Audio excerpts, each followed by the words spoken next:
Sever Gaeltachta Tar National Suddy Páirc Chuana Igil na Martra Cluiche Leathcheannais agus Cluiche Leathcheannais Peil mBan atá idir chabad agus an chéad le bheith ósar gur Naomh Leitir Móir ón Gaillimh agus Naomh Conaill ó Chuana agus iad I prepáil an tá furin Naomh Conaill Mothrbart níl tail fós déir Naomh Leitir Móir ach tá mé cinnte nach fada uing iad dhéiscint teacht chun. Tá sé ina saoire ceart an Igil na Martra ag Comórtas Peile na Gaeltachta 2024 agus 24 agus gohéiread in ord agus in agar don cluiche átha seo. Deise going máise súla chaithh chun ceing na fórna a bheith dul chun Páirc tosnó tránóna agus tosnóid le Naomh Leitir Móir. Cuimhin na lí a thosnóigh sa chúldómh agus tá cosantóirí maithe ó sa chóir amach le hétí Saoirse hickey, Líise gríofa agus Barbara ní Leitcheannais in a measc. Sorcha ní Leitcheannais agus Ciarna gríofa lár Páirc den Naomh Leitir Móir agus tosaid in chéad scothachá. Cumad súil tránóna Míchéal ní Conaill, Leann Seoige agus an lán tosaí mar réad ní Leitcheannais. Annar Dave eile well furin Naomh Conaill tá immerthirí le taithí agus immerthirí óga agus furin lád aránnathe ag pól ó Duffic Sinead Banisteoir na fórna. Brona ní galachóir agus sa cúil de Naomh Conaill tránóna agus lína lán cúil ó sa cór de Emily McDevitt or le Naomh Mhuileúig agus Seánna Naomh Mhuile tá mar captéin. In san lína le cúil, Naomh ní Mhuihin, Emma ní Ghothirtig agus Emma McDevitt agus a ríist Bert Thomas of Lár Páirc. Corny Ghothirtig agus Líise Ward. Tosaid an scoirí Naomh Conaill, cumad súil tránóna Eva Peil ceart taithíd ar nóidir chun Téigil le Dúnagáil, Éilí ní Conaill, Chalín ní Chearna agus Natalie ní Chavéid in san lína lán tosaigh, cearcamach ard caibhlant eatra an tránóna. Sead na fórna teachtamach, seo chuing Naomh Leitir Móir agus tá prepáil déanta Riveré agus iad Olive máise dul chun Páirc dar nó sean chéad bhliain leis an Comórtas Idirmheánach agus mulla le dul do lucht eagraithe chóirsa é sin na hartaisteach mar stocha le blianta beag an nús roiintas na cluichí aon taobhacha mar nach raibh gá cheannán agus ihar sínsir agus seoilsir a bháin a bhí ann ach is stocha leis an dréad nua Idirmheánach seo tugann sé deis do chomíocht agus na fórna ar bhan chumáile sin níos mó fórna ban ansá I mbliana ná aon bhliain eile agus nach chúntaach é sin na dhéis. Seatam ag feicteach ar Páirc an Páirc Chuana agus an obairtá déanta an gcuiste áitiúil le líonta agus le míana agus le seachtaí a rion son le feiscin tá fáirc comá stocha le héon fáirc sa tír crut dochreite agus ní hamháin sin ach na háisin ar fad tá seaán díorgós ar gcóramach an son agus in son dóhan spáis le haag bí agus díistigan san olphobal agus lámh lachtaín néfa le feiscin go láidir ar an globteach os ar gcóir agus siúpa agus gohéiread eile istigh an seatá sé arás an dam Comórtas Peile na Gaeltachta agus dá ar prepáil Naomh Leitir Móir dar nó búchaigh I gréibh na Gaillimhe rein seachtaí nuhintar seachtaí tír na Gaeltachta agus an son Naomh Conaill thar ceann Chuana tá siad láidir an dáir an seo ag gur dul dín Cluiche Leathcheannais dar nó Cluiche Leathcheannais a bheith gur siúil seach nó na Martra carnáisiúnta tá ar an áitiúil Naomh mBan cáilethe hena féin den cluiche sin tríar an sa grád Idirmheánach agus cílíonn sé sin máise go mbeidh nach leanta áitiúil maithail a céimh lo sinníon cheis Naomh Conaill nó Naomh Leitir Móir agus an prepáil agus an tíreáil dearna chu dhéanamh an sonnig an dáhéimh an réiteoir an cluiche seo tránóna sinna Conor Macháraigh ó réanathe Charbra sé mar Lár Páirc inis an prepáil agus mar derm sin ní fada inis caithfan orda na Peile in san chéad cluiche ban I Páirc I Chuana an tránóna tá sé 20 Celsius nó mar sin agus níl irid agus scamil gabh leis le feiscin sa spéireansa agus dá bhrí sin Dín goléir tá bailitheisteach antá níl cóta ná aon mar sin le feiscint nach uachtar gréine, uachtar róte agus hataí gréine agus nach úntacha sin éiscint ag tús an tairigh se. An dáir na seachans na Cearca Learnacha agus iad réig le haid caithfan orda na Peilantá. Cé cluiche bhí going an son níos túisce réomh a cáilethe na bhar na seinseir agus ríist buama ag béalach an gcuireigh fuair an áitiúil. I cáilethe an Cluiche Leathcheannais níos déanaí tránóna be siad le cailh cátha. Ní hamháin bhfuil clíad ar aig an Páirc Chuana ach go bhfuil Páircecha eile an Gaeltachta úscríoch úsáid I Maile Mhórna agus I méalach na gcuireigh agus nach úntacha sin pobal na Gaeltachta dhéiscint I teach le chéile I cabhrú le chéile agus Martra an siad ní neart go chuirlaí céile agus an rion son le feiscint ar cuasaí go dtí. Tá Naomh Conaill teachtamach na focail learnach a tris a bheith ag Pól ó dúirtig an banistóir agus Airnmach Tomás Lótha agus an nuair Daobh eile tá Naomh Conaill Leitir Móir fós a sigad gghearcha le gleabhart le chéile gur gíd hain sppraige agus fécint an féidir lo an craobh a bhaintach beag seintre na bhar. Naomh Conaill ag immert na tréisian cluiche a go dain agus luch leanta deas tachisteach ar nó bhí Comórtas Peile na Gaeltachta in san club sin Naomh Conaill Leitir Móir gábhlíonn ó hin féin gríon a bhí mar. Bhí mar ins na méalta in nún an ála nóra agus Naomh Móiríocht an Rossan agus bhí an gríon a going agus an so don tríú bliana sa chéile tá an gríon go láidir nús ar an so I gil na Martra in Gaeltacht fú scrí agus sár Comórtas tosnathe hena féin. Réiteoir réig leis an beilechach an ard an so agus fear réanathe charbre atá I gceannas an so trach nóna cinú go bhfuil gahangas na háte chearta agus ag deire fel an ard an son ag fear réanathe charbre sin ag chuhuairmach cáric. Céad seileadh an son ag Naomh Conaill Leitir Móir. Beagán de gcuig ag séad an so ag na chuir sé steach ná maith a cuasaí mar go bhfuil an seach nóna agus na chuoineálacha ar aus ar fad. Suircin í Leansigh agus os a chuirmach an son gan a daraga ag go deir sleann ar national dí mar réad ní Leansigh seas na hé Naomh Conaill Leitir Móir smacht an son ag lean seoige agus ran ó sí teachtaí an taobh sod an Páirc agus ag go deir seileadh bailithe an son ag Míchéal ní Conaill ag fécintear na rana agus leor cleachta déanta agus na fórna seo Líder an Tráchtaire agus alabhúchan don ócháid mhór. Ceann sleann amachtaí an taobh seileadh an son ag Annaní Aharta agus Carrick tastal Bert á fear siar a hainsi agus Barbara ní Leansigh ag fanacht an ceann son ag deire. Dín taobh sod an Páirc an áirde hen Míchéal ní Conaill. Conaill an son le seileadh an pasta cúi tá roiinte mar thóigh leir seileadh seachtaí síir ní Conaill.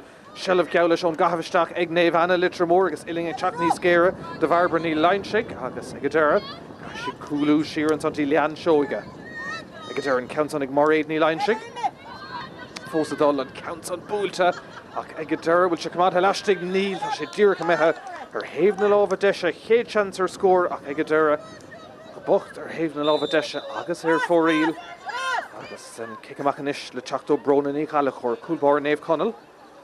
Nómad go le caitan so an inscór fós le feiscint agus Naomh Conaill le teacht síos tríd an láir an tas Mailteach ar fad an Tráchtaire agus ag scoilteanna gloch an grín an ús ar nach úntaach é sin seileadh an son ag Naomh Conaill ar Daobh Hail Éilí ní Conaill ag garisteach agus lámh an ard an son ag Gráinne Agnew.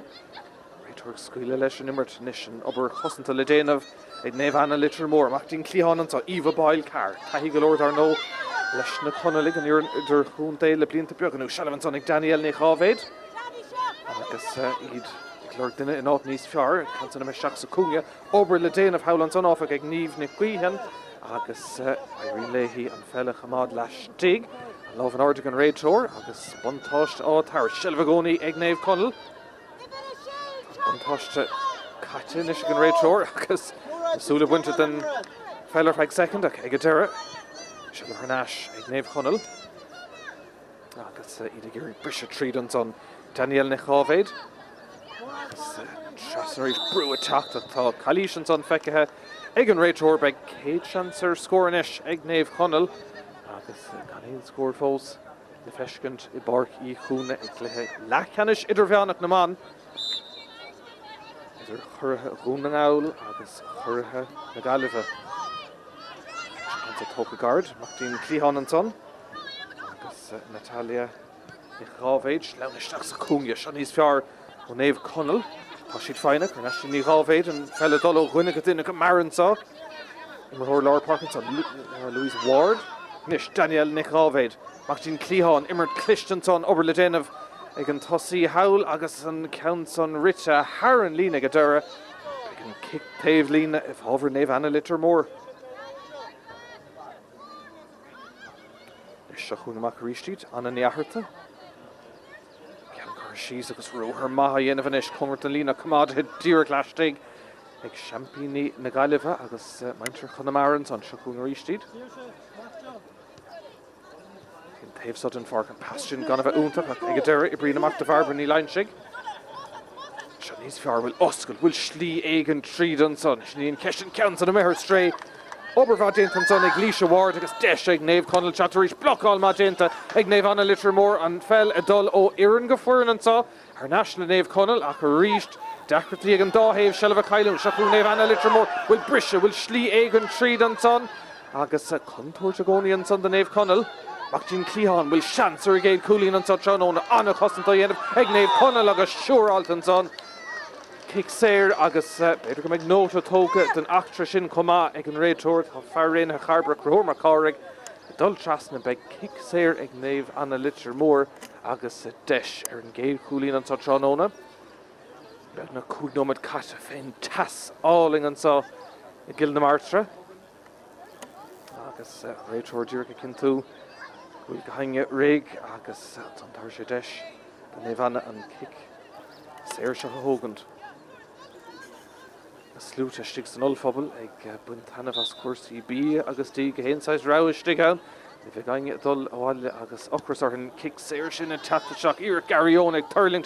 Ní bhuina sí an spruch amach ach ag deir Naomh Conaill ábhailte clúdach siar an son agus seans teachtamach báthháin eile. Seo tá méid fós fáile ar chlár na scór agus dá héh ó héh cosanta níos fear go dtí seach ag raibh seansan ar scórna.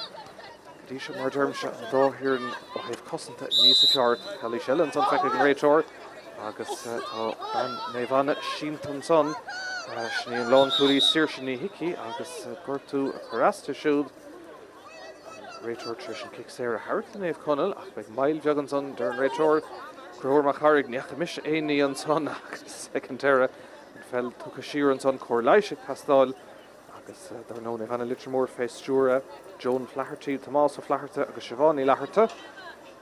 Comórtas á chur an son ar siir sin i hici. Mail bheag san imirt agus na buidéalachaí isce techt seach cheannas digi chéile blogam isce tastáil os na himrthóirí cénach bhfuil cateach sé nóman tá tasún dílan tá sé nóman mar derm se cate 20 céim Celsius nó a ciún an socha going agus an kick séir go deirla bheith tóca ag Naomh Conaill. Nes siar leis a gan son. Dacratí an dáir an teach ar chlár na scór go dtí seo.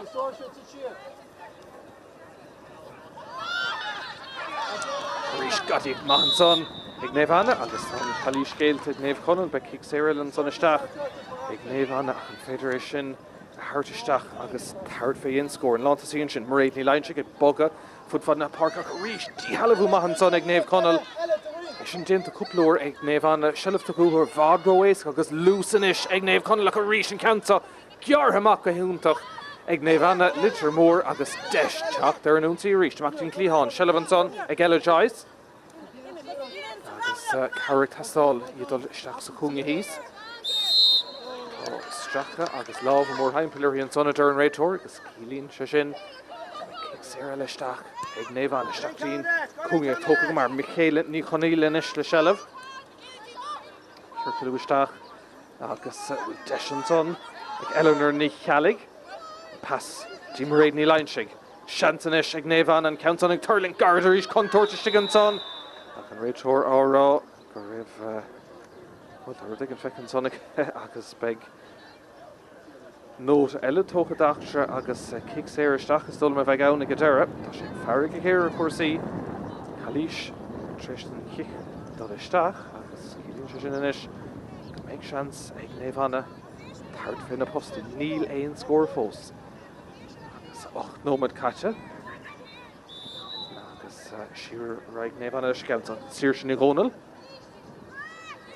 Ibristeach a rís deis ag sorcan í Leitse an ceansan na mhéir cléáfach agus ar fóríl sin gá seansan is atá caiite ag Naomh Anna Leitir Móir agus na scóirna mar bheoh fiotí circe agus stad seo níl tail ar bidíomh go dtí seo.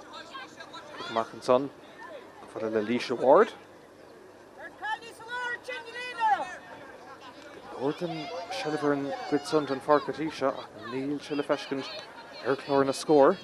Ag Naomh Anna se chugamach inis Naomh Conaill. Lámh an Ordan son ag an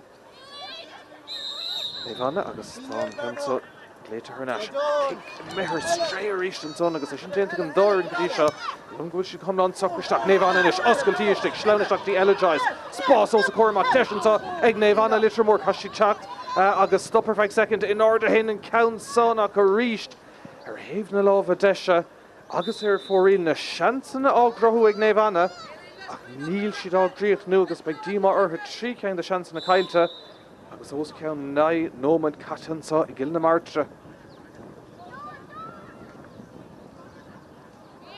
Leis sí brona ní chala chóir cúlpáir Naomh Conaill agus fáid leir leis a gicamach son atá go leor imirthirí ó Naomh ann fad na talún, beidir gona broise ní broise sin amach agus sillah agus brunt na sillah an son gotí Daniel Nichábhaid gar trí Daniel Nichábhaid chances on ag Naomh Conaill seúr tá kick séir an sin agus sillah a gcónaí ag Naomh Conaill count son Leitir Móir an réiteoir cruthúir mar chóirigh ag deire agus bhí cúpla cailíos son déanam amach célíonn sé go méid seans éasca agus éasca go maith in áiríar an son donna chéad cúlíonn seánóna agus Naomh Conaill agus an lán tosaí Cailíní chearna chun an ceann son a hógant.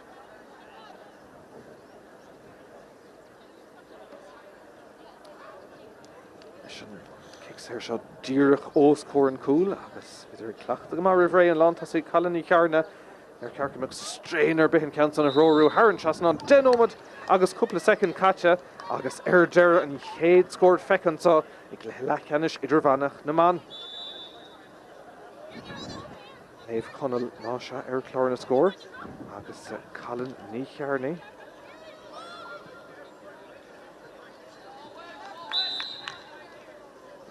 Can't me her Lena. Och she Tamil the Kinton son. Chéad ceanna ieiscint well mar dearann siad nuair hagan ceann is minic hagan cúpla ceann eile go mar na dhéag agus sin agsúla sin go cinnte.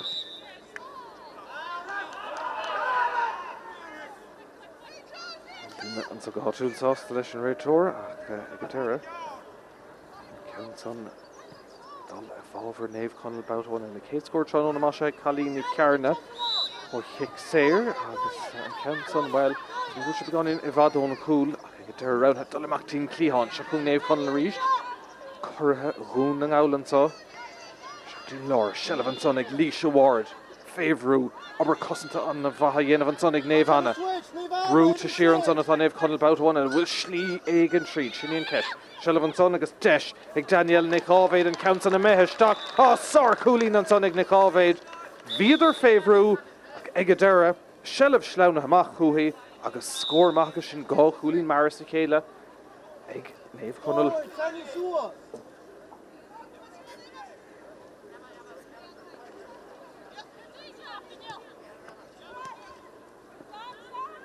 Se táachta ganis Naomh Anna takeach ar chlár na scór. Bhí trí seans go dtainn ar scórna cúlar stréis chéad denómad. Dóhan ama go cinnte fácinn san cléis a chuaigh Naomh Anna báthóin eile isteach go fada le Barbara ní Leainsigh. Tá sin ag obair go dtíon go cinnte agus léondáach ag deireadh himar an in Sathairn le ag imirthirí ag tuirsú mar go bhfuil an tas sin an láidir ar fad se chuaigh inis Naomh Anna ní Lí agus sleanaisteachtaí Leann Seoga. Sprálaí dul chun tosaigh Leann Seoga fósa dul rana las moie an pasú an son amachtaí clíán ar dheis. Sillah a gcónaí ag curtha na galbhisteach sa láir haon siad ríist. Seo níos fearr Naomh Anna ní Lí báthóin eile. Nis deis ag Barbara ní Leainsigh leanúnt leis an ansaí sá seantanis ag Mairead ní Leainsigh. Curculú amachtaí taobh hánta lámh an ord an son gan éon cheist agus sí Eamon McDavid atá ciúntaach as an Galíis son an réiteoir dul seas na chuaigh nóta le tócha den achtra sin cinnte ach tar sé kick séir eile don Naomh Anna agus fécint an féidir ló scóra aimimsú se cáirte buíocht an son agus tá Emma McDavid imisteachtaí bosca na bací ar feadh denómad agus buntáiste is ó héh ihreacha ag Naomh Anna beiste gíirige sin a dheiscint ar chlár na scór agus teachta seachar an scóráil. Kick séir sin a bhádón cúil se ra siad garad. Agus ag go deire sillah bút ar náis oscailtíis garisteach an tá sorcha ní Leainsigh bhfuil slí ag an tríd an cananta na meitheisteach agus Sathairn trasná sin níos fearr ó Naomh Anna Leitir Móir sorcha ní Leainsigh ag tríd nu ag go deire agus níos beiste gíirigh leis an imirthóir sa mreis is sin a chóirimh ar chlár na scór obair bhahan son go cinnte ag Naomh Anna.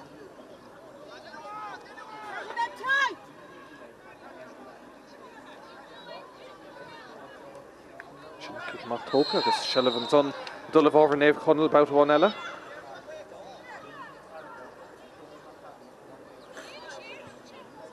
Dóin aige hain. Cuoine go bhfuil an immerthór breise sin ag stad seo ag Naomh agus Emma McDavid im isteachtaí boscan na back hir feag den nóman se chuing amach Naomh Conaill. Canson ag Seán ní bhuiil, sin ní captain na fórd an dómhan sa teach núna. Gyrn brúch an tosig bautáin eile. Slúte ag balú isteach a gcónaí so, agus cluiche galóir siúil I Naomh Móirach agus Délún féis de Peile gan éon ceis Sullivan son ag Emily McDavid.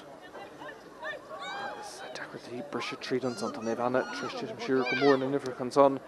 Cosint na líochtaí son ceanta sleamna tríd agus ag an réiteoir rá pe an contosig scuoine mé libh agus Naomh teach amach arís an ceanta gan a bheith úntaach brunta na seileadh seachtaí Emily McDavid agus seans ag Naomh Conaill teach arís an ceanta smachta agus Emily Chohartig British Sheeran son dóin aige héin a gcónaí anseo cachar uair chuig caite agus an ceanta áirithe go héifeach ag surcan í lein se go teach amach chalís feiceig an réiteoir agus an kick séir sin a dul over Naomh Siúr éis siad an cean san na hógant agus rís nót a tóca ag an réiteoir sin ag cruthóir Macharig ó réin na Harbra agus deis bautáin eile ag Naomh teach ar an ansaí teach amach an son tá séir sin I gcónail. Ibre raigan son go fada le Barbara ní lein se chuoine go bhfuil mBan baile bhórna in san Cléiceannais a bheith arsúil an so teach núna Mórach. Garrett tríd an son lántasí mar réad ní lein se Naomh ag brú a bhd níos thurbeid go bhfuil oscailtí seantan ar coolan cansan ibre isteach ag Ciaran í grífa ó ag a deire ar héimhna lámha deis a bhí seanúnta an son ag Naomh ar chúl ach de hiúis na bróige agus ar yes agus ar fóríl fanan an scór mar bhí dóin aige hain ach bhí oscailtí an son go cinnte beag tíma ar Naomh na seansan sin tá caillte go. Mach rís teachú Naomh Conaill agus brona ní Gaeltachta dín clíháin átatá Natalia ní Ghavéid ag fannachtdóibh agus chuoine gcónaí anseo bhfuil Naomh agus immerthóir sin mreis sa bhéidir go bhfuil Emma McDavid ina seachtaí boscan na bacaí agus 7 nómad eile na mar sin aice le dul ach níl an buntáiste ibricha fós le bra ó Naomh Sullivan son na gcónaí ag Naomh Conaill. Nimmer Horizon clúdach má hir an son ag Naomh agus deise go teach amach bautáin eile Sullivan son ag surcan ní lein fu anna chúlín an scór dearnach sa cléir go dain. Se níos fearr ó Naomh bhfuil slíd tríd an son ag Barbara ní lein fósta dul oscailtí tá cosan Naomh Conaill féhrú le cúpla nómad an ús agus deis arís an son ag Ciaran í grífa bhí seans nómad ó chuin ar cúl a chuig ar stré iirt an son leis go tóg ag Míchéal ní Choníile a go rís ar fóríl agus tá míchrinnas go cinnte ag choristeach ar Naomh agus stad seo cúigchain díreachtaí ar fórílacha agus iad fós cúlín chun deirg anseo. Leis an kick amach le teacht ó brona ní Gaeltachta tá sí gléireánach go más a chúil sa chéad le. Ibre trasan son deachirtí ag Naomh Conaill brúch an tosaigh le cúpla nómad an ús agus chuoinnig immerthóir sa mreis ag Naomh an lámh an áirteach an réiteoir buntáiste tucha seo chuig Naomh Conaill ar Daobh Howl agus lús agus rochma a dhéanamh isteach sa Lawrence an Líse Ward. Deisianis ag Naomh Conaill anna Cluiche Daniel na Ghavéid fuair sé cúil má dóibh. Tín Clíháin Howl tá siad stad éirthe seachas Líse Ward ceann son stadathe bhfuil si me amach le cicúg féidir agus staithe se an muir díorchan leis an action an son cicúg féidir agus staithe agus deis eile ag Naomh Conaill. Ní fós dó an aige héin contosaigh agus 8 nómad díag agus 5 second caite.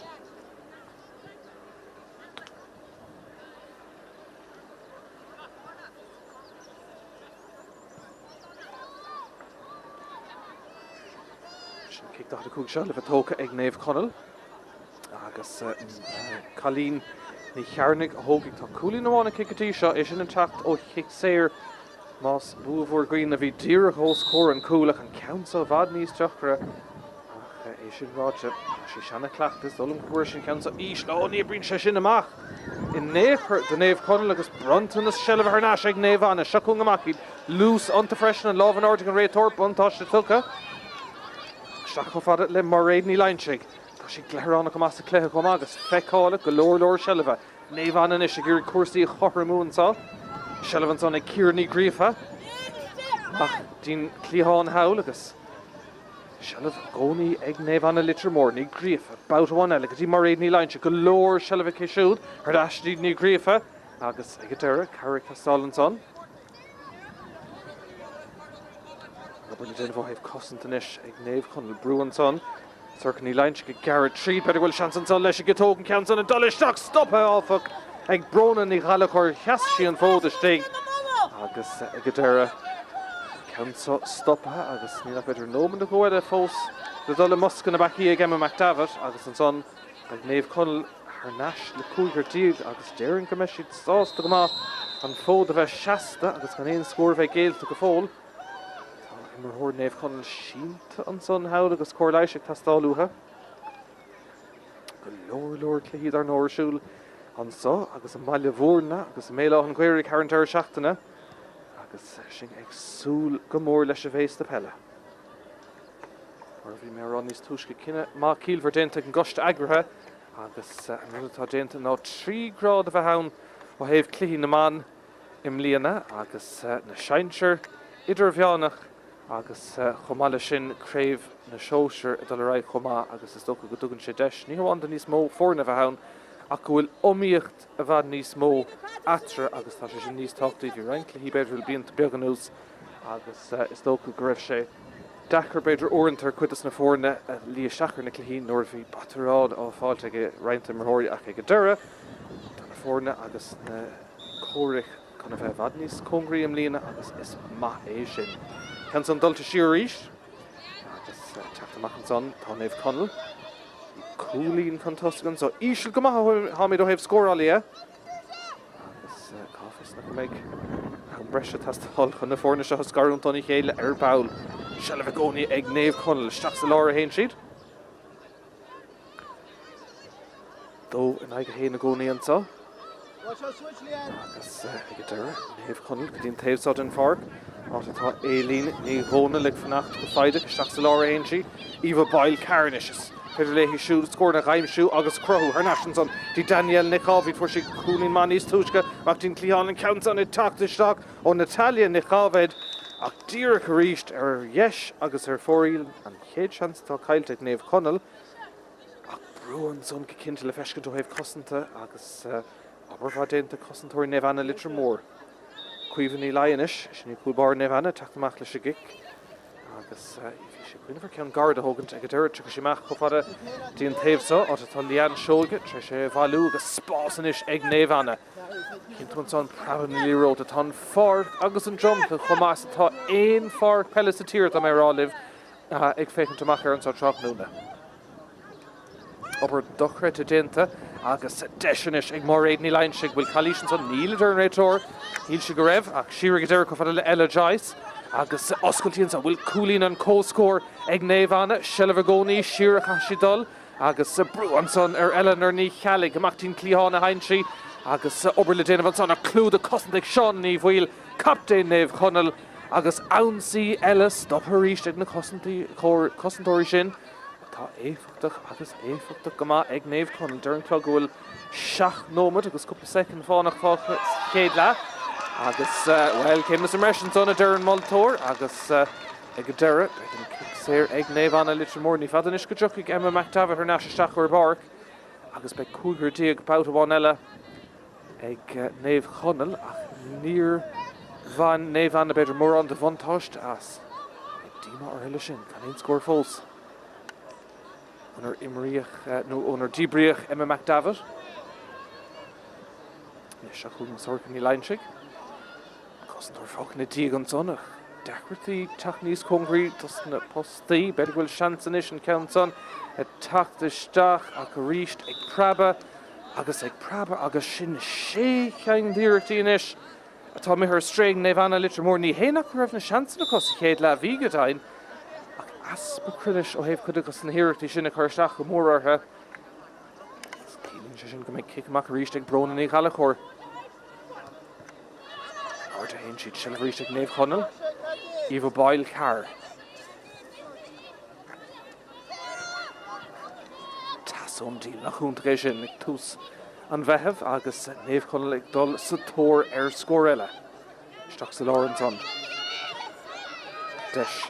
Ceantar sleamh na tríd oscailtaí an son, beile go bhfuil seansar cúlamachtaín Clíháin a hain siad agus ag deire tá siad sásta tart féin cúlín an count son ag Éilín ní Conaill, Harran Seasnán, cúlín maithan son ag Naomh Conaill agus be siad sásta bhearna sin na hín amach písin beag eile Éilín ní Conaill ag deire agus scór mailan son ag chéad a Naomh Conaill.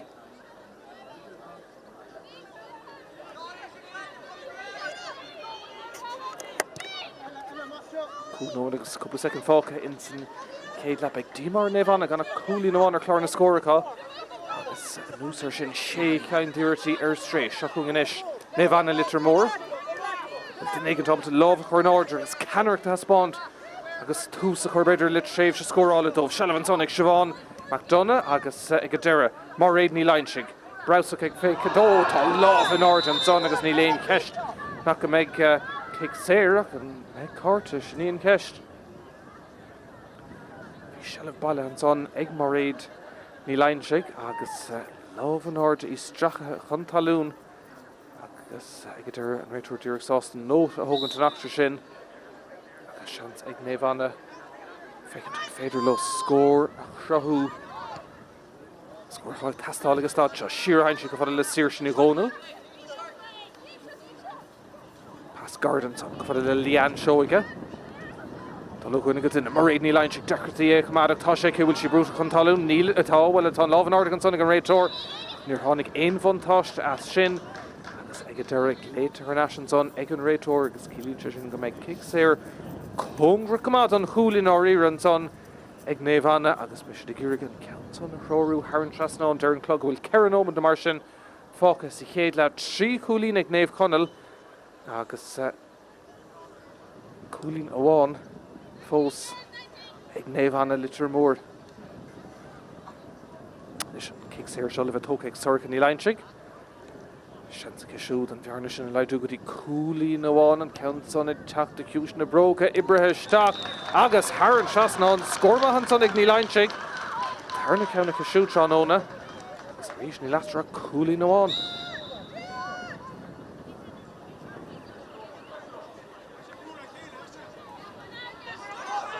Nagadó Shalvan son rís ag Naomh Conaill. Gur teach amach an scóirtearnach sin ag Sorcha ní Leinsig ó chick séir agus hadan sé gomóras gamás san imartí seachú inis orla ní bhfuilúig. Clogurrá go bhfuil trí nómad agus péiméid am cútamh gorta i cheadóig an réitóir sin ag cruthórmach áraigh. Fáchas i chéad le nach chuir beidir thar molla berta ó thaobh aspa scórálaí chun dá ar an dígur sa gomaithe gur gáis a bhaintach in san clé ceanna sé marg seach chun Naomh Conaill ar nónsaí brú a teachta seach ó Naomh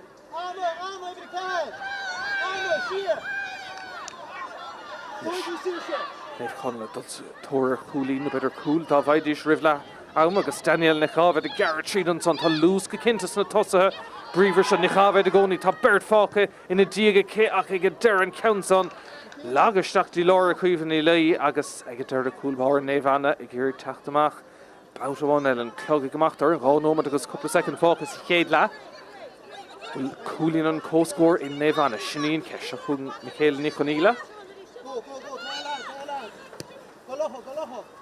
Spástan son ó sa cóir ag eile Joyce. Bert á fearre agus ag deir i maristeach sa chúne. Tá Eleanor ní chealaigh ag fannacht. Seo níos fearr bhí Bert a fannacht an son mar réad ní Leinsig le passisteach deisintá seans ag deir an count an na mithe tá sé mithe Harran Seasnán ag Ciaran ní Gríofa. Bhí leisans beidir an son ar cúlaché ach ag deir Ciaran ní Gríofa le cúlín an cóscóir agus den géadúir seán óna tá idir cóscóir trí cúlín an taobh ag Naomh sást an dá cúlín deirnach aá agus sin na teanna ar leathumansa i Páirc Chuana. Naomh Conaill teach amach bát amháin eile. Ag Díma ar beidir dá scór dearnach sin a bheith Gaeltachta. Dá ar an chun lena chéile. Is tócha sin an rud a heasta go lucht agrat an Comórtas go mbeadh cluiche congrach go mbeadh na himmerthóraigh san fórna ar an leibhéil céadna agus gan éon ceisian sa tróna tá sé sin le feiscint agus stad seo.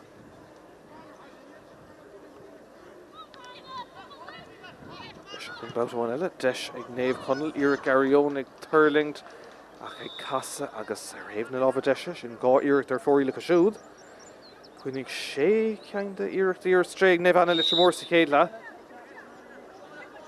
Agus sin dulta seach san nóma dearnach in san chéad lehan son. Ó, cé amach lehan son. Agus buntáiste Tháirneas ag Naomh Conaill. Ba sin ag iarracht dul ar an ansaí báilteáin eile. So le séad faoi an adóg le haman sa mé cinnte.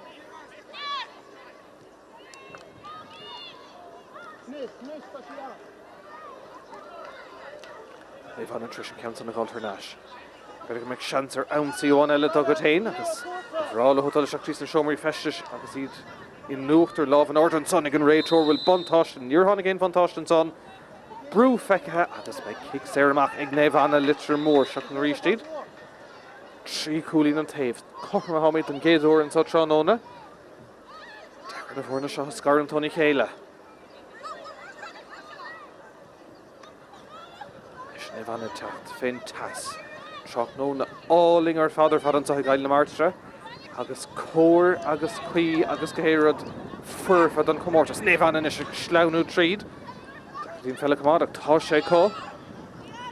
Agus ag deire. Eleanor Míchéal tris teach san immer go cinnte le cúpla nómana nús brua áfa go teachtach ag deire mar réad ní lainsigh.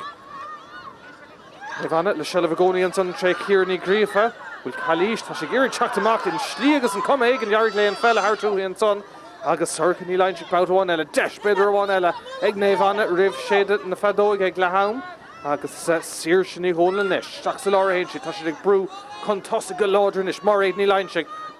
Chalís an son an réiteoir tart buntáiste bhfuil éon buntáiste níl an cancel le bheith Leitir agus ceartart an réiteoir tá sé chum go maithe sin tugann sin buntáiste nuair bhíon buntáiste agus an son nuair ná tháinig éon níos Leitir agus cic séir eile ag Naomh Conaill.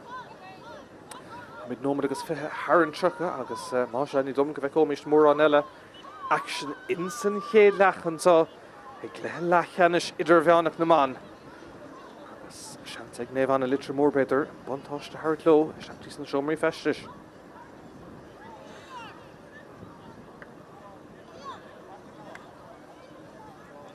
Sin cancel leis an lína cúféidir agus stahead. Agus Comórtas Peile an son réiteoir ag iarraigh ar cíarní gríofa dulchan cóir bheith chur iarthaí ach le mis leis an imirt. Cic séir ag Naomh Conaill. Can Garrod. Tráchtaire. Deis an sod. Ag deire Tháirn trasnán ag sorcha ní lainsigh. Sin ní léic scórála Naomh Conaill sa chéad le. Bhí sé sin cliste. Cic séir Garrod. Tháinig sé Tháirneas go dtí ní lainsigh. Agus an trí scóir dearnach inis ag Naomh Conaill Leitir Móir agus an chéad le geall bheith catan sa gháinómad go le caite dam breise. Teachtamach tá Naomh Conaill, ceithre chúlín ag Naomh Conaill, trí chúlín ag Naomh Conaill agus maintar an túisce éirí sin na Gaeltachta ní airí lotha sír sin ní ici ach ríist chalís eile agus cic séir eile ag Naomh Conaill.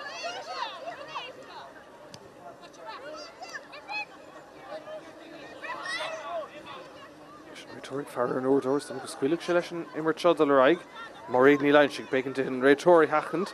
Déanta go maithe son ag ní lainsigh ceircealú amachtaí an taobh hail pas cliste isteach an son Drisleáin seoga.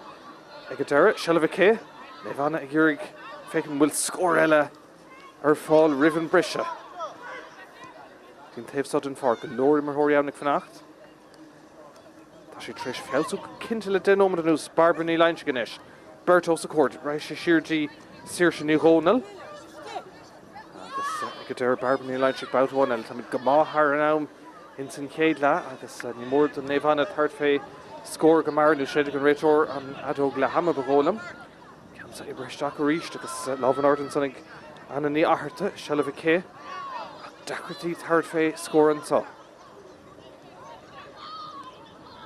Actin Cleon, tá Sirshni Iki Trish Bugger Fantastic.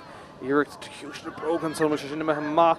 Eg Crabba, Agus in Schlieg and Comórtas Peile, Leanne Shogat Ultrasna. Shellah Naomh Conaill, tá Begnach, tá Karen Madame Coach of Gaeltachta. In Míchéal, Naomh Conaill, Les Shellah, Shaxa Lawrence and Barbara Drisleáin will score Ella onto Drisleáin, Shineen Kesht. Drisleáin, Kirkluchin Tave saw, Anna Quid Cosentay in Naomh Conaill, Conan Carta Hartov, Ní Ligishi the Naomh Conaill, and son, Shellah Varishans on Barbara Drisleáin. Shlauna Tree Battle Ella, I can add Laham Shay to be galore Shanson and son, Egader near Yargla Naomh Conaill, kick a goal to shock, Erin Gould, Agus Keeling Shishin, Will and Adog Laham Shaitan saw. Ibarchi Chuana Cluiche Leathcheannais Idirmheánach Naomh Níl atra ag an risha ach ein cúlí Naomh. Fiawsca cint Naomh Conaill le den ómad anús is siad atá dul isteachtaí na siomraí feistis chun tosag an scór lehaman sa ceithre cúlín ag Naomh Conaill Leitir Móir, 3 cúlín ag Naomh Conaill. Agus contour agóní an son the Naomh Conaill. Machin Cleon will chance ag cúlín an sa Chuana Anna Cosentay ag Naomh Conaill agus siúr altan sa Saoirse Conaill.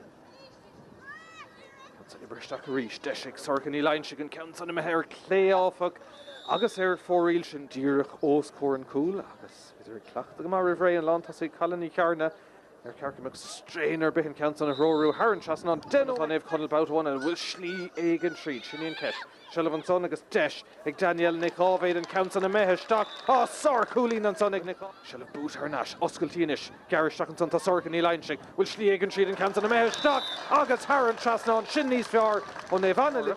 Garrett Treat and Son, Lantassi, Moradney Line, Naomh Conaill, Eg Brew, Von Nies Herbert, Osculti, Shanton Sor Coolin, Counts on Ibrahesh Stock, Eg Kieran, Griefa. Oh, Naomh Conaill, Brew and Son, Sorkany Line, Garrett Treat, better will Shanton Son, Lesh get token count on a Dullish Stock, stop all fuck.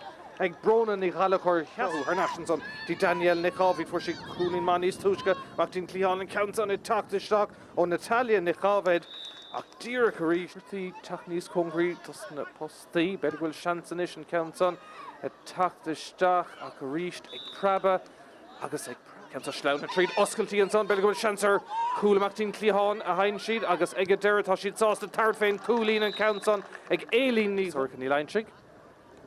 Shansa Kishud and Varnish and Laidugati Cooley Nawan and Counts on it, Tak the Kushna Broka, Ibrahesh Stock, Archie and Son, Taluska Kintus Natosa, Breevers and Nichave de Goni, Tabert Falke, in a Diga Keake, Darren Counts on Lagerstock de Law, Shanice Harvey, Berta Fanat and Son, Redney Line, Chickle Passastock, Dash and Son, Chance, Eg Darren Counts on a Meha, Tasha Meha, Haran Chasnon, Eg Kieran, Count Garrett, Chickle Nash, Dash and Son.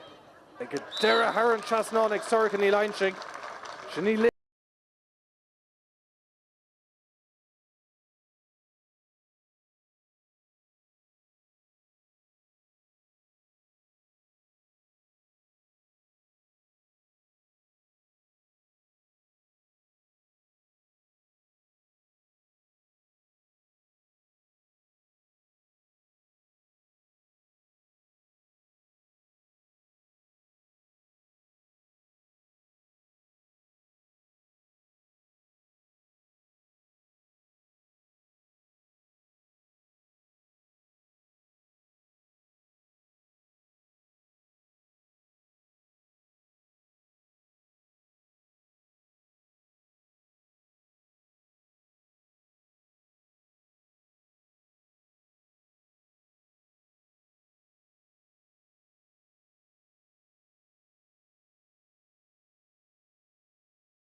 Conaill, deis ag an dáir an sosón rion a hógant ag an mrishe is six na siomraí festis, agus níl atra an sáig le haum ach éon cúlín amháin ach críicnig Naomh Conaill Leitir Móir in chéad le anna láidir, trí cúlín rih an mrishe cá ag Sathairn ní lainse, Ciaran ní críofa, agus ní lainse go ríist chilín gúil cúlín chun na maithas antá, agus sin ag fannacht le tús an dair lehan son. Cruthóir mar chóraig, an réitear an Sathairn tá tóchta methe os ceann gá céim agus 20 Celsius, agus níl duine ná deoraí ag gearán an Cill na Martra na Gréine.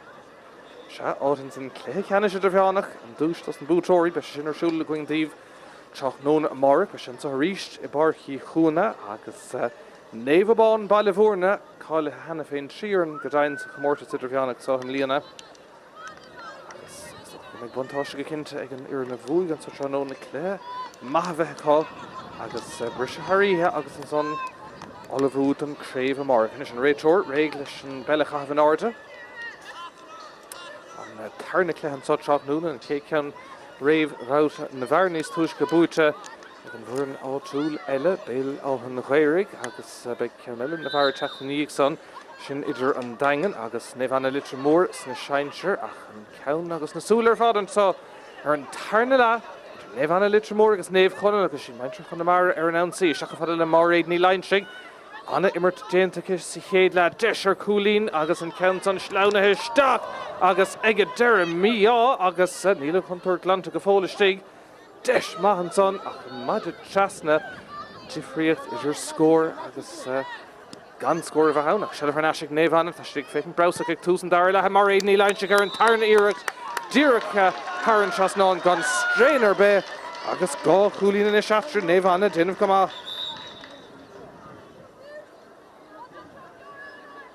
Céad cúlín seánóna ag an lán tosaí, leor seileamh ag mar réad ní lainsigh.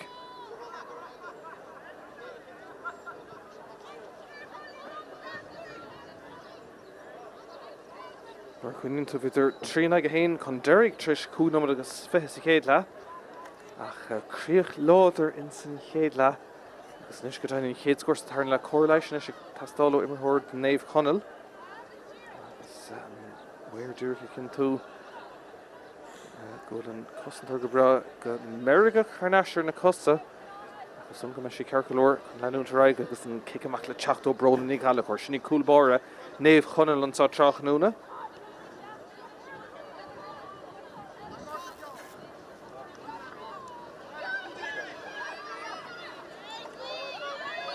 Mhair brú an tosaigh ach go raibh sí fada gan éon cheist leis gan ciceach an cúlbáire ní galachir.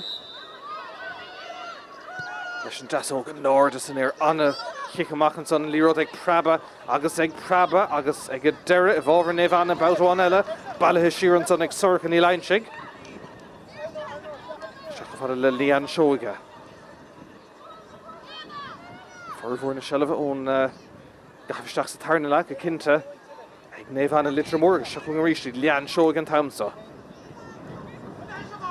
Dín clíán díreach ósár górann san bosca Tráchtaire. Nis spás a stig ag Míchéal ní Conaill. Fósa dul. Carol Asman, passamach dín clíán Eleanor ní Chealaigh an son.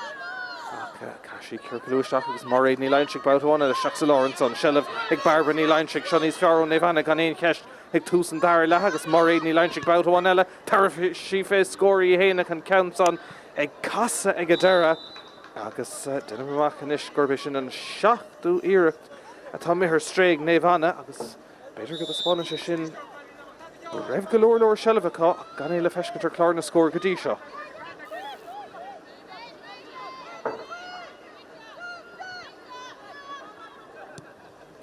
Is ciceach fada ríist ag brona ní galachir. Seileamh gáit an son de chalíní chearna for sin céad scór den Cluiche go dainn ó chic séir, chalís an son feiceigh an réiteoir.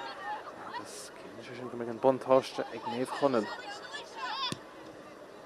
Cuine gur sé denómad chéad le teachtar scóirtá ceann feice hena féin sa tarna le agus is sinna teacht ó iarn Chonamara ceann sa good arnáis go héifeachtar ag Naomh Conaill agus déanta go maithan son ag Eva Bail Carr imirthóir maithe sé Carrick tastáil an son ó Eva Bail Carr tá sí fósa do lámh an áirde an réiteoir agus tá sí tarringa siar strach an son agus be kick séir ag Naomh Conaill tógann siad an feil chuirann siad sí sé agus Darren siad Taramid féin na postiíon sá agus Daniel Nichávéid leis gan san na hógan dóibh.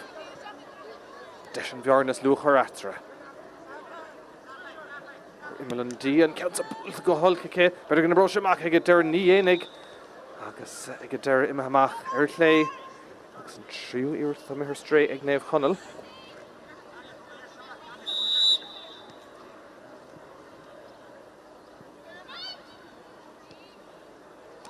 Anna treis fiosú go cinnte san tarna le haríist. Tríd níidir an chéad go láidir le cúpla scór maithas a chéile agus an son go dainn chéad san tarna le mar réad ní lainsigh agus í cúig i gona bheith trí chun tosa an son. Ní lainsigh go ríist ar an ní ród. Ceansa ibrithe isteach go snasta ag Naomh agus tá siad go cinnte chorabair ar chosantóirí Naomh Conaill. Seileh an son ag Ella Joyce ar Dave Howell. Seach go fad inis le Anna ní aharta agus an pasáil go maith agus go cliste.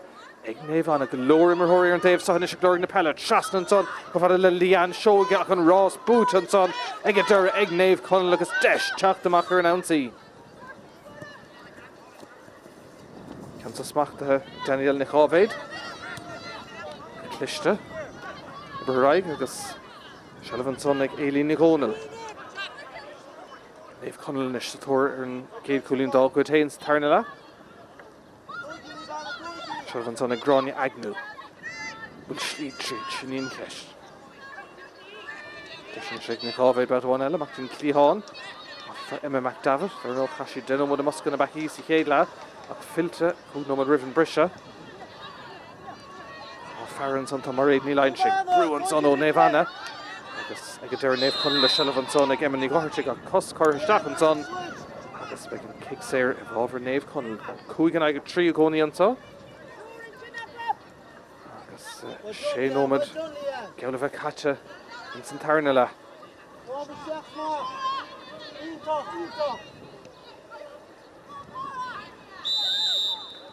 Chuirleise tastáil an son ó Gráinne Agnew. Idir Tráchtaire go mar ar na cosa se chun Seán ní bhfuil. Captain Naomh Conaill an son tránón ibristeach go mar agus deis a córnaí thuairtigh dul ar an ansaí arís. Brúinis ar Naomh Anna tá beirtanis ag Irig í stoppa siúrgadí Eva Peil car trasna sa lár. Daniel Nichávéid dduló ghuine go duine. Beidir go oscailtí ar Dave Howell an son agus teach an tosig tá Emma ní Gáirteach. Seileh ag ní Gáirteach bhfuil slí tríd an son. Naomh Conaill ag glóir scóir sa tarna lehan ceann son ag dura.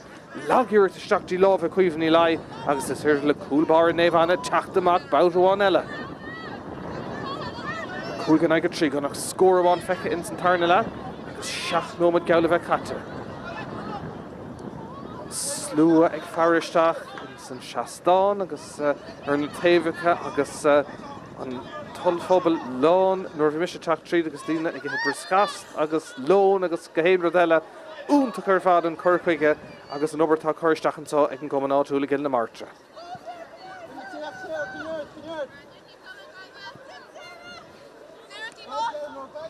Naomh Anna teacht báúháin eile agus sorchaní lainsigh. Ord cluiche ar fad imar ag an imar lár Páirc go dtí seo. An Páirc ar fad clúdathe ach tá cailíse an son feice ag an réadtóir. Cílíonn sé sin go mbeidh kick séir eile ag Naomh Anna.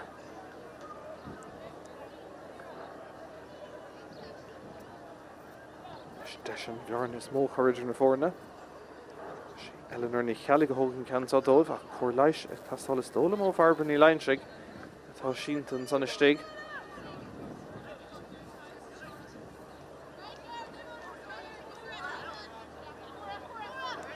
Kicksal of a tóca ag Eleanor ní chealaigh. Gá chúlín atra agus réiteoir dúircha cinnte bhfuil gach na harnáis ar na cosa agus réig. Gan chúl fósa léthe bhí cúpla seans chéad le. Bhrocht glas go dtí seo Eleanor ní chealaigh an áir a hainn ceann son ach ag dura. Imóir sig sa céir agus tócha deir an maitóir agus cic amach tóca go mar ag brona ní chaala chóir. Cúig an aige trí a gcónaí ansá. 8 nómad agus cúpla second caite sa tarna le. Agus Naomh Conaill fós a clúir an chéad scór doghuid sa tarna tréimhse. Dach an ceang á dhéanamh cóirt an lína bhfuil si thar an lína níl seileh gcónaí ag Naomh Conaill. Dígur san immert an son se chuing Seán a ní bhfuil báúháin eile an captain. Anna chosint an orir a dhéanamh ag Naomh Anna. Daniel Nichovéid. Pas Gardan son ach dint gomach an evalú ag Eileen Conaill. Shelf Cailte ach ag a dera. Calís an son feice ag an réitor. Just kicks there. Come on, Beidir, ag Naomh Conaill. Gráinne Agnew chun an ceann an hógan. Nis an ceisian tríála sí é chur Sathairn trasnán. Immerthórig rochaisteach beidir ceann Garda hógan. Gráinne Agnew an ceann an imisteach go hard ag Naomh Conaill ach an ceann ag Praba. Agus ag Praba agus ag a dera. Héad na lábha deise má se rá iirecht am hir stréis tarna ag Naomh Conaill. Bhí forhór na níirecht ar stréis i chéadla an son ag Naomh Anna. Bhfuil mí chrunas ag an de bant leis na cúlaí an son.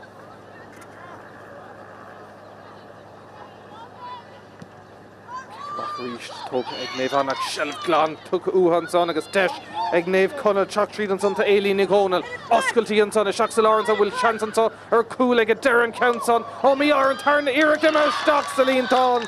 Tán cúil ag Calíní chearn ag a dera.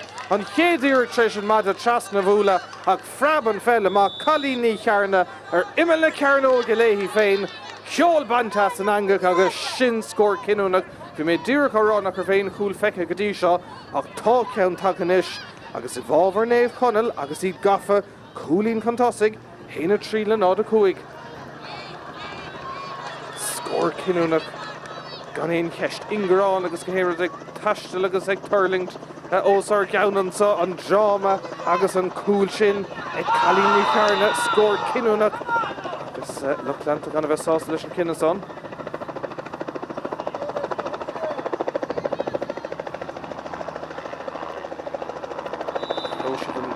Ron Tyracles ar Gaeltachta son.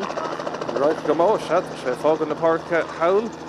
Bhfuil immerthóirí teachta staff agus amach ón bar agus well slí deas taistil féadháin. Snad mí leis an Peil sin a gcónaí ag Naomh Anna an cúil sin treis Praba fantasta bhí cinnte.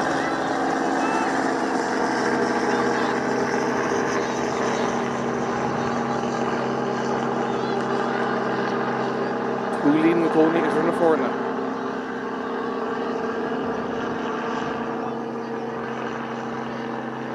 Tácht finis Naomh Anna teachtainais agus a chéad scóir le gáiltá seans an son mar go bhfuil kick séir bronta ortha agus deis an cúlín an scór bát bháin eile.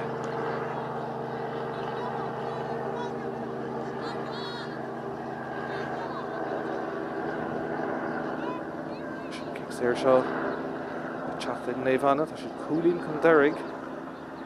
Tris an cúil sin i chéile Calíní chearna le sár cúil bhí sé fannacht an fell bhfuil sé gunamh an mad a tras na chéadúir ana sé ar neis cúil bhí sí fáca léhí féin agus ar chuisteach sa líontán deis ar cúlín an cóscóirne sin ceann san na brethe staach brú sin an bhfuil chance ar cúil immerthóirístig in sa brú ag deir an réitor go deire agus beidh Comórtas go maith tastáil ó bhean Naomh Conaill.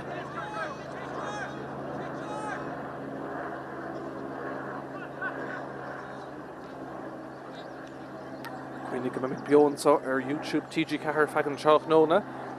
Chéad Cluiche Leathcheannais ag Cahar tréis a trí san Comórtas Peile na bhar. Ag Naomh Anna Leitir Móir ríist an omíocht sa ceann son agus daingan í chúis chiaí ag imirte na Guinmh.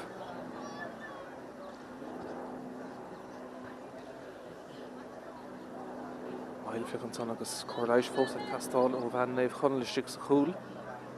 Seans an son ag Naomh Anna ach ag deir an fód seasta go baing ag cosantóirí Naomh Conaill agus sí bróna ní galacóir has nó cuasaí bátáin eile dún.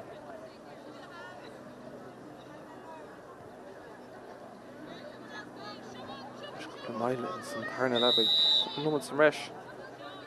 Naomh an cúitimh gorta.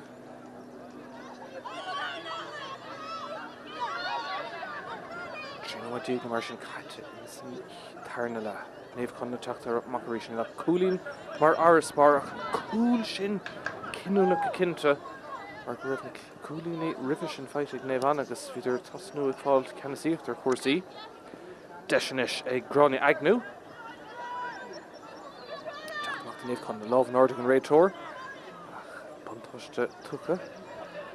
agus stad seo agus ag deire seán an níomhhuilann snád cearc an seileh Gaeltachta National bhí staach sa láir hain siad. De sé aghnú báutháin eile. Tas únta gan sá Gill na Martra. Agus é tugad an deire seachtainna fad. Ceann ísle fad na talún sleáinisteach an son breúir Naomh ach ag deire chalí seile an son feice go réitóir. Agus be kick sé eile isteach ag Naomh Conaill agus le cúpla nómad an ús smacht agus cenasíocht a chur chóirsaí.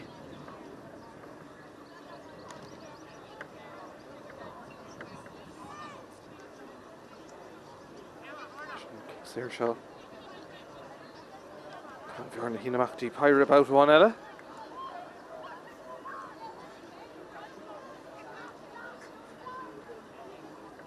Naomh Conaill le seans. Ibre isteach an son ag chalíní chearna agus an ceann son Tháirn seasnán ag deire ó sé tamlín don bhair. Sin héna sa chéile sé chalíní chearna. Agus gá chúlín ríiste idir na fórna. Uair clíg na mar sin fáca.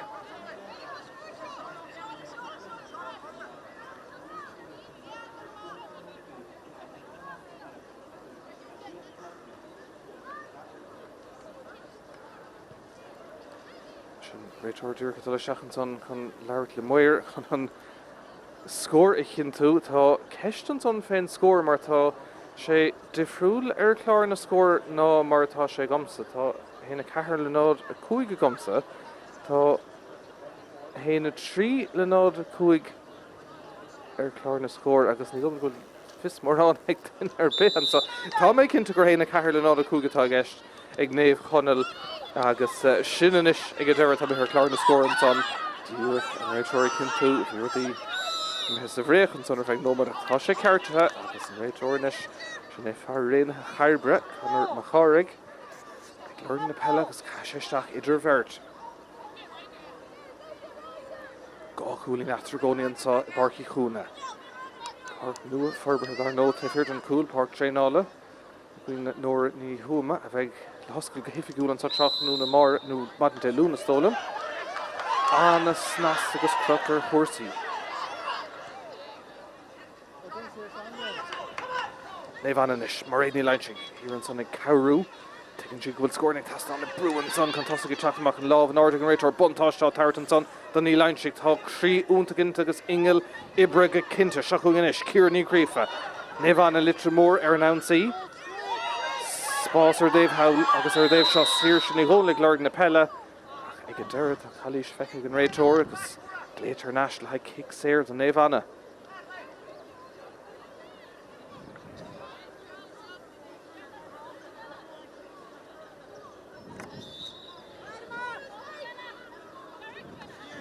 So the talk exercin í leintsigh an chéad lethar fada cé go scór na glóirice Gadí seo an scór Sathairn lecha Ceann an methe ar stré agus Naomh Conaill an son teach an tosaigh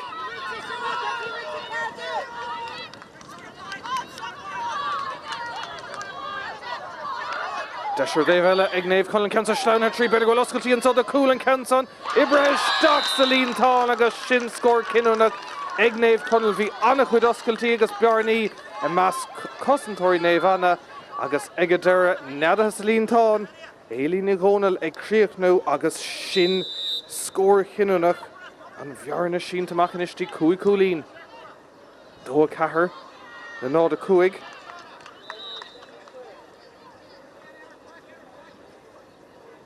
Tréimh se forlábhais dó a héana sa chéile inis ag Naomh Conaill agus iad ag fécinn go láidir agus stad seo.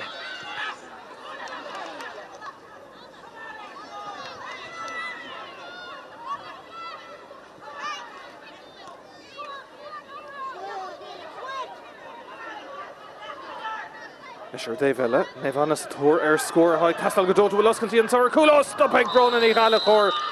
Leitir Nash an réitóir áfach. Bhí seans nó lehan sa réon chuma ag Naomh an son ach be kick séire isteach. Agus ag stad seo scórnig castáilútha.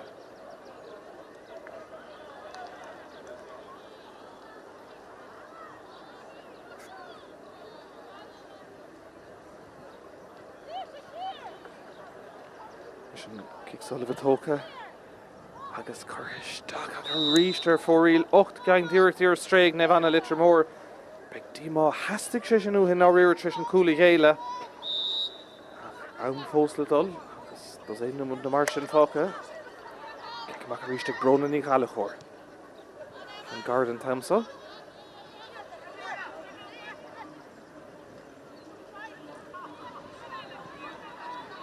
Teach a rútharnis dá chúil sin an chéad ceanna chalín ní chearna agus élí ní hóna leis an tarna ceann ag os go bearna do cúlín ag maintar an túisceart agus maintar gún an gáil ansá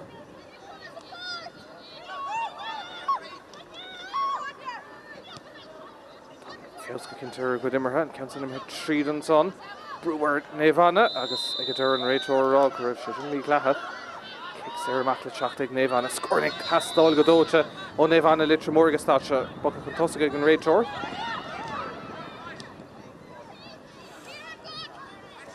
Seilbhann me Ciarnaí Gríofa. Tá bheith sin chéad scóir eile bhfuil am go leor fósa cléitheá. Míchéal ní Conaill inis. Brúan san Carritastal, siúrhain si dí mar réad ní lainseach anna cléir fadig ní lainseach go dtí sá sláunín sin fel isteach tríd roint immerthóiríonn san agus seileadh gcónaí ag Naomh Conaill tá deisantá ar cúlan ceann san imithe isteach ó Sathairn seasnála go deire ag Míchéal ní Conaill a bhí seans úntaach an son ag Naomh Conaill ar cúl caiisiad a bheith sást an cúlín a bheith tócaá bhearna leid a písin beag eile agus iad fós in san immert.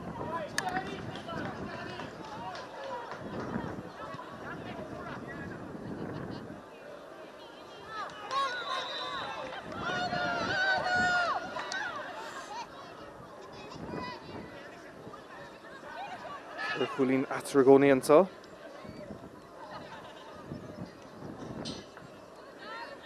Agus an cúil sin tris Naomh Conaill spragan ní sin mithna é Siobhan donna le seileadh bhagháin eile. Díana mar óir an cúlín dearna sleimna seachtaí barbar ní lainseach inis. Deisig mar réad ní lainseach an lán tosín ceann san isteachtaí lámha brona ní galachóir. Tá si compórta go maistigh sa cúil chun an cearta harta. An glanna, well, better go in brochure amach Ross in ish, idir gúil cruúig an son, ban Naomh Conaill, ag iúrig cromasís agus an fellagáil céadúr Daniel na chábhéid. Tá Colíche an son lámh leacha ar dram agus beidh cic ag Naomh Conaill, deis anála haringt, agus iad fós contosig dó cahar le nád a sé, cear cúlín atra. Sin san denó modernach an sá. Gwynnig gwyl nef o bon balifórna ag fannachtas na bútóirí sa Cluiche Leathcheannais go dail Cluiche Leathcheannais a bheith siúl ansá teach nón a márach a bheith le feiscin ríist ar YouTube TG Cahar. Tá siad ceanta rágant féin Italian na chábhéid mar tháinig thuirsú leis an tas mailte go ansá going úntaach a dhéiscint. Leis Daniel na chábhéid. Sé an as cúthaí. Pas amach tín clíán, Eva Peil car. Sa lá ríist, seileadh gcónaí ag Naomh Conaill, tín clíán, beirte amach san ag fannacht ag a deire, Natalia ní chábhéid boutáin eile, is seans ag Seán ní bhuiil, tín ní chábhéid ríist, a dul ó bhuine go duine, í brasást an tam a bheld, ag dún ann fós a dul, Comórtas Lína, mád heile stig an son gohéifeach ag Natalia na chábhéid. Naomh Conaill le seileadh gcónaí. Élí ní Conaill. Seasnach an pas sin gan a bheith úntaach agus seileadh harnáis ag Naomh Conaill Leitir Móir mar réad ní lainseach ag titim siar an son níl an túála chaisisteach ná é ag Naomh Conaill.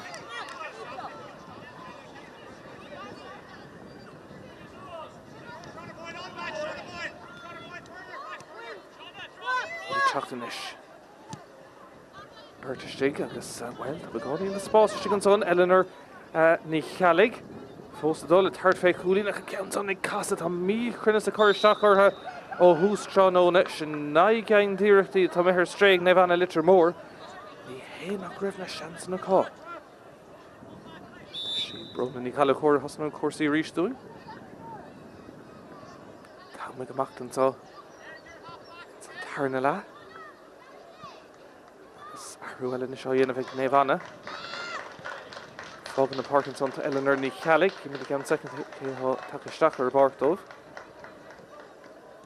Iver a fethe á Tráchtaire agus iver a fethe Tráchtaire.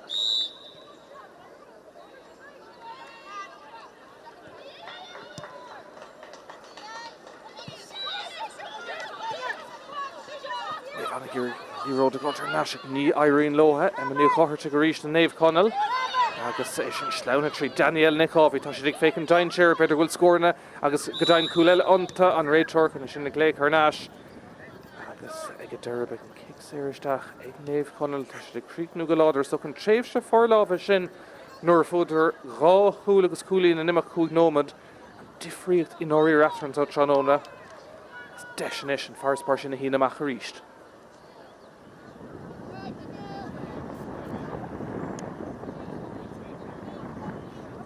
Seán ní bhfuilúig takeisteach chomá iarn Naomh Conaill caithfh iver 23.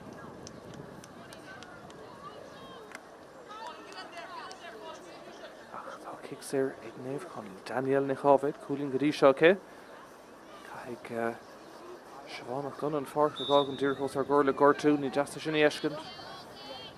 Ach le mis leis sin immertin kick séir le tacht ó Naomh Conaill Council ag Ceirc go Luasteach ó ag a Derek Turling to steig Míchéal son ar Naomh Conaill agus cílinn se sin me kick séir amach tóca go maran son ag Naomh an taime gamachtan son fós Ceirc Leathcheannais Idirmheánach cúil bhfuil feidir go mór an as san immer seo chuig Míchéal ní Conaill.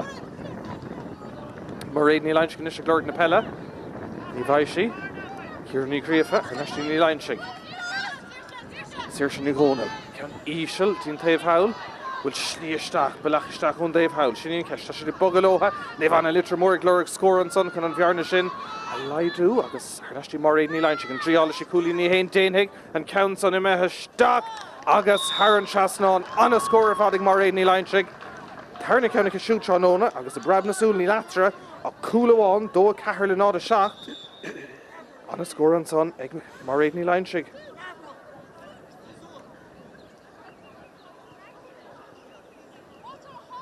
Dá scóir dearna Comórtas ag Naomh an Leitir Móir agus réiteoir dúirchaigh fanachtans an nóta thógant mar thóirí takeisteach ar fud na Páirce iver a fithe takeisteach ar Naomh Conaill chomá agus iver a fithe se Idel Ellis Cliste agus tácht socha is stad seo cos úra leis an tas láidir seo chuig Naomh an about one eile Líán seoga bhfuil cúil an cóscóranta sin íon ceist se bheith anna níochart ar Daobh Hail stoppa ach stop ó céimena sa meis ar an réiteoir an son agus kick séir amach ag Naomh Conaill an taime gamachtan tá Lucht upon a stíocht an Naomh an Leitir Móir an Risa Joan Flaherty Tomás ó Flaherty agus Chuana Flaherty.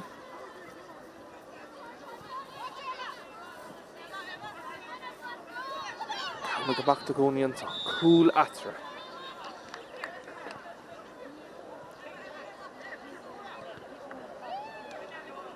Cansa imiristeach ríist ag Naomh Conaill dó cethir le nád a seacht dó cúil le nád a seacht a thar clár na scóraach tenim semach a gcónaí gur dó a cethir tá ann agus tacartaí ag lucht comádathe an clár scóran seo dó cethir tá gomsa agus dó cethir tá Damien O'Donnell sa Moscow Tráchtaire de taobh liom seacht gúlín tá ag Naomh Anna agus Comórtas Peile an son.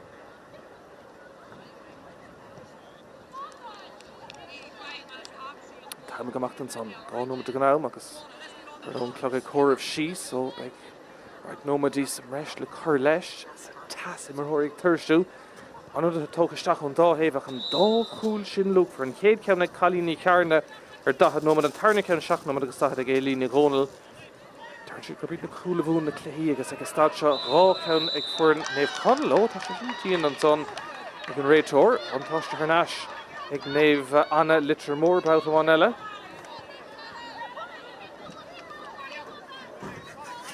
Agus well si denas í dhéanamh tá si taobh hir antá. Fel sleanú Tad na Páirc ach Naomh Conaill and Rudas Táchtaí agus Táid an féidir lint Naomh Anna cúla aimsú sinna hastína stóla agus Táid an Caibhland Naomh Conaill an sa brú Naomh Conaill an réitor scuile leis mar cancer slána head trí I get dera well an réitor rog raibh Cluiche fechan son aige Drama ag an dera an sa agus big chance ag Naomh Anna Leitir Móir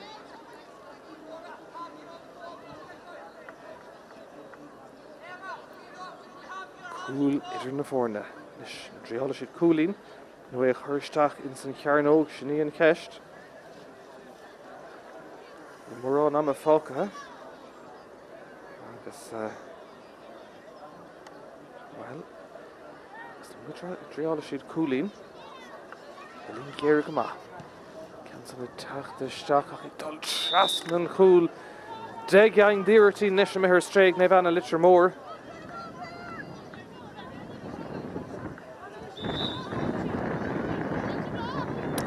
Brona ní chaile chóir báhhaine leis an ghic amach. Ceann na dul bhar Naomh Conaill. Agus imar lár Páirc a cóirní chuirte an son.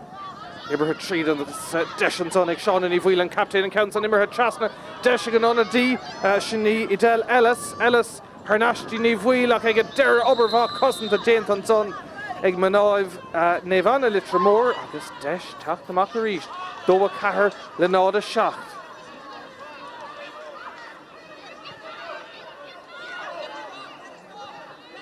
Dá chúlín dearnach ag Naomh Anna ach bhfuil cúl anta sinní an ceist an tam geall a bheith cat bhfuil cúl an cóscóir anta sin ceist agus stád seo tá deis ag cic sé eile agus Naomh Conaill is ag titim siar in na sléide na gansathe gorma ag gur an canson a stop agus chanáda má in slíéigend más féidir deis ag ciúrní gréfa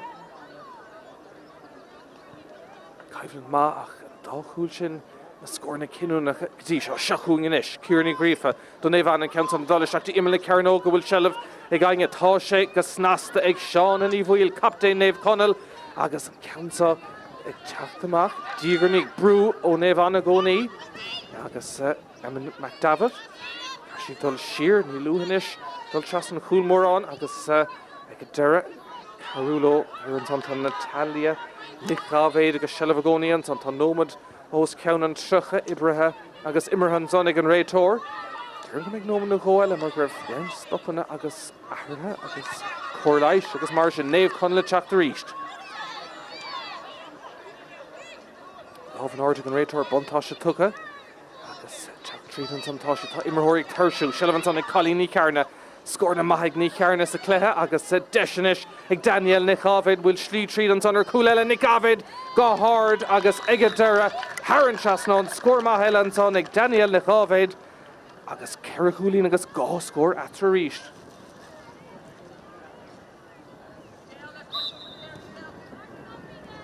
Scór cinúnach a cinnte agus beidir ceann an áirice an son ag Naomh Conaill.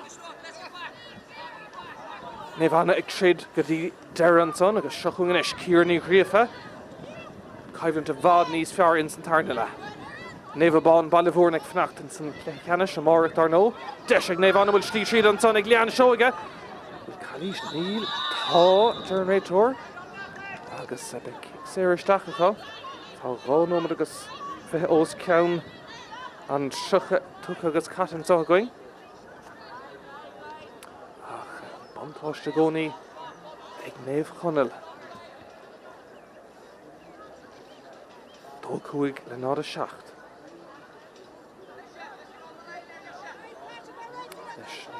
Ceisna ag chur Haran Trasnán agus cúlaá an tatar nó tart féin chúl, well, tá an dúlgus agus an ceist agus an freigra ag Sathairn í lein I deire tá sí sás an cúlí na hógand.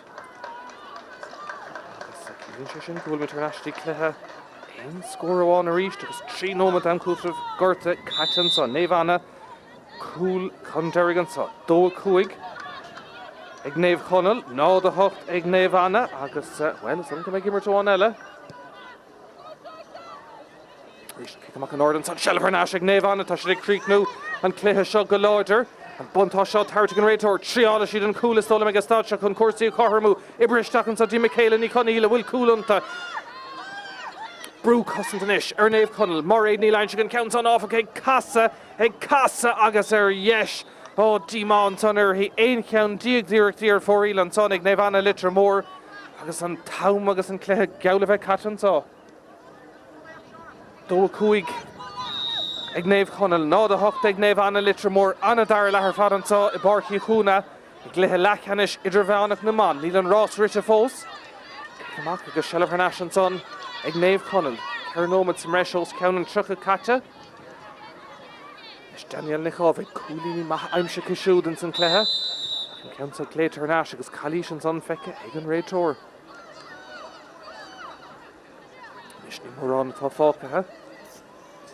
Réitor Gaeltachta mar an son nóta tócan an achtra. Agus ag a deire siar a Naomh Conaill leis a gan son. Cool achtra, dó cool an nád a hocht. Agus taun Gaeltachta tucha.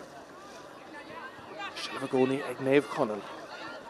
Cuine gur hosnig Naomh Conaill an tarna le go maach an dá chúl sin na scórna ba chinúní gan cheist in san caibhlan a ceann sa gudar an ag Naomh Conaill. Bhfuil seans bhain eile níl an adó Geirigh sétan tá ag an réitor bhí an dar le bhad níos fearr ach ag deir na himrithe siad Naomh Conaill Leitir Móir atá búilt agus imethe as an Comórtas. Naomh Conaill a bheith le Naomh Mban bailmhórna in san Cluiche Leathcheannais Idirmheánach. Scórt arna an tá Páirc Chuana. Dó chuig ag Naomh Conaill, ná a hocht ag Naomh Conaill, cógáird agus le Naomh Conaill. Yeah, agus contúirt a gcónaí an son de Naomh Conaill. Machtín Clíán bhfuil seansar ag Coolín an sa Tráchtaire anna cosanta dhéanamh ag Naomh Conaill agus siúrálta an son. Sír sin i Conaill. I bristeach a ríis deis ag Drisleáin she can count on him a hair clé áfach agus fóríl sin díreach os córan cool agus idir Clachta go mar rihré an lántas ag Colony Cearna cearcamach strain bichan count on a róú Haran chasan an denó an Naomh Conaill boutáin and bhfuil slí ag an tríd sin íon ceis. Silva an son agus deis ag Daniel Nichov and count on a mehe stock. Oh, sár Coolín an son ag Nichov. Silva bút Harnash, oscailtínis, Gaeltachta an son tá Drisleáin she bhfuil slí ag an tríd and count on a mehe stock. Agus Haran chasan an sin níos fearr ó Naomh Conaill. Garrett Tríd an son lántasí Moraid Drisleáin Naomh Conaill ag a brú bhd níos tharbed bhfuil oscailtí. Seantan sár cool and count on ibrahis stock ag Ciaraní Grífa. Oh, Naomh Conaill brú an son. Drisleáin ag Garrett Tríd beidir bhfuil seantan son leis ag tógan count on a dullis stock. Stop áfach. Ag brona ní galachor cheú Harnash an son Di Daniel Nichov for she Coolín maníos túisce Machtín Clíán an count on a Tráchtaire stock ó Natalia Nichoved ach díreach a ríis teach níos congrí na postí beidir bhfuil seansan is an count on a Tráchtaire stock ach a ríist ag Praba agus ag Cantar Sláine tríd oscailtí an son beidir bhfuil seansar cool Machtín Clíán a hain siad agus ag a deire tá siad sásta tart féin Coolín an count on ag Éilín níos Drisleáin Seans cisiúd an bhearna sin leidú go dtí Coolín amháin an count on a Tráchtaire cúis na bróga ibrahis stock tríd an son tá lús go cinntas na tosathe bríomhar sin Nichov a gcónaí tá beirt fácha ina díoga cé ach ag a deir an count on lágaisteach dí lá. Níos fearr bhí Berta fan an son Moraid Drisleáin le pasaisteach deis an seans ag a deir an count on a methe tá sé methe Haran Trasnán ag Ciaraní. Can Garrett. Tuchas Harnash. Deis an son ag a deire Haran Trasnán ag Drisleáin anna immert déantacha sa chéad le deisir Coolín agus an count on Sláine stock agus ag a deire Míchéal agus níl Martra. Imil an dí an count go holcaché beidir gona bro semach ag a deire ní énig agus Naomh Conaill oscailtí an son a seach sa láran sa bhfuil seansan tá ar cool ag a deire an count on ó Míchéal an tarna iarach imme stock sa líontán. Tá cool ag tá deisir Coolín an cóscóirne sin count on a brithe stock brú sin sa bhfuil seansar cool. Horístig in sa brú ag deir an réitor go deire. Naomh Conaill le seans. Ibrahis stock an son ag Coilíní Cearna agus an count son Haran Trasnán. Deisir David ag Naomh Conaill count on Sláine trí beidir bhfuil oscailtí an son a cool an count on Ibrahis stock sa líontán agus Deisir David Naomh Conaill sa tóir scór haid Castal go dóta bhfuil oscailtí an son cool stop ag brona ní galachor Leitir Kick Sullivan tóca agus chuisteach ag a ríist ar fóríl 8 gang díreachtaí stréig Naomh Conaill Leitir Móir. Beidh Immerhóiríonn son agus Silva gcónaí ag Naomh Conaill tá deis an tá ar cool an count on i methe stock ó Haran Trasnán ag a deire ag Míchéal ní Conaill le bhótáin eile. Roiam sin coollín dearna slena seachtaí barba ní leinte ganis. Deisig mar réad ní leinte go lán tosín ceann na staachtaí lábha brona ní Chalacóir. Bás si an son Eleanor ní Chealaigh. Fós dul third fé coollín a ceann nig casa tá mí chrinne sa chuirteach ortha ó hústrán ó ceir go luis daach. Ó ag Derek Turling to stig. Míán son Naomh Conaill. Arna sin Leitir agus Harnastí mar réad ní leinte an tríála si coollín ní haon déanaigh an ceann son imethe staach agus Harran Seasnán anna scóir. Ilín géir go maith. Ceann son teachta staach ach ag dul trasnan chúl. Deagain díirtí nisimiir. Deisig an anna dí sin ní Idel Ellis. Ellis Harnastí ní bhuiil ach ag deir obermha cosanta déant an son. Ag Naomh ag ní chearna sa cléthe agus sa deisinis ag Daniel Nicavid bhfuil slí tríd an sonar cúil eile Nicavid go hard agus ag deire Harran Seasnán. Third féin chúil, well, an dúlgus agus an ceist agus an freigra ag Sorcha ní leinte. Ag deire tá sí sás an cúlí na hógant.